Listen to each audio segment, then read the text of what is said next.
I had COVID, was experiencing congestive heart failure, and was very ill. I live alone and had no one to help take care of me. I had talked to my doctor who was treating me and he said as sick as I was going to need oxygen that night. I had fluid retention of 10 pounds overnight and I seriously felt like I was dying. As the day went on, I became sicker and called a few people to try and get someone to take me to the hospital, but I couldn't get anyone to do so. I think everyone was afraid to get COVID from me. I was too sick to drive myself. I willed myself to go upstairs and get in a hot bath to try and help relieve the pain I was having. I had to tell myself to lift my foot up with every step that I took up the stairs. I finally made it upstairs and got into a hot bath and eventually fell asleep. I woke myself up because I was snoring. I got out of the bath and made my way into my bedroom. I checked my oxygen level and it was 87.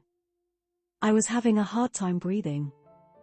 I was so sick that I remember thinking, so what if I die, and I just lay on my bed and fell asleep. Then I was floating up against the ceiling and looking down at my body on the bed. I felt totally at peace and had no thoughts of anyone. I could see my body and my dogs lying next to me, but I had no connection with them. Nor did I have any thoughts at all about my family, kids, or friends. It was like I was just looking at my body and my pets and felt nothing for anyone. I was totally at peace and felt the happiest I have ever felt. The peace and happiness were so profound that I can't explain them in words. I became aware of my fiance, who had passed away 7 years ago. He was to the left of me up against my shoulder by my head. He had the most loving smile on his face. I was so happy that I was with him and we were communicating. I am not sure we were physically speaking, it was more like we just knew what we were saying to each other. He said, "You know you can't stay, right?" I responded back, "What?" and was feeling upset. He answered, "Yes, you have to go back." I told him, "What, you're not my boss, you can't make me go back." I felt terrified and he was just smiling at me, and the next thing I know I was back in my body sitting up in the bed gasping for air and trying to breathe.